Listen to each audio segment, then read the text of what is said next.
Si vous poussez les portes de Sciences Po ce samedi, elle sera la pièce phare de votre visite, la bibliothèque.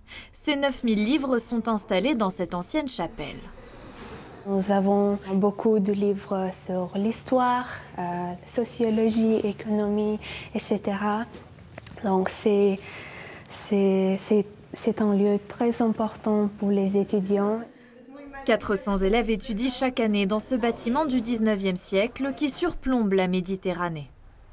On arrive et on voit déjà la mer, etc.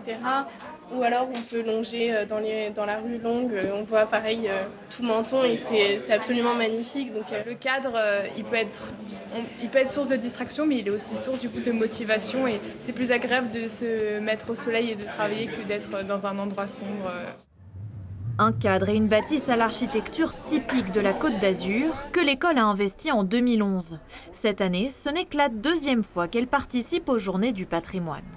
Je pense que ça contribuera à une meilleure connaissance commune de ce qu'est Sciences Po aujourd'hui, de la part des visiteurs, mais aussi pour nos étudiants qui sont originaires de près de 50 pays, sur ce qu'est Menton.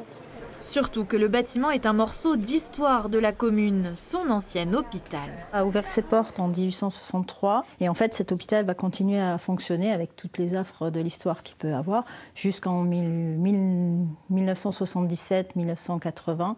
Avec le déménagement, s'en suivront près de 30 ans d'oubli avant que les lieux ne commencent leur deuxième vie.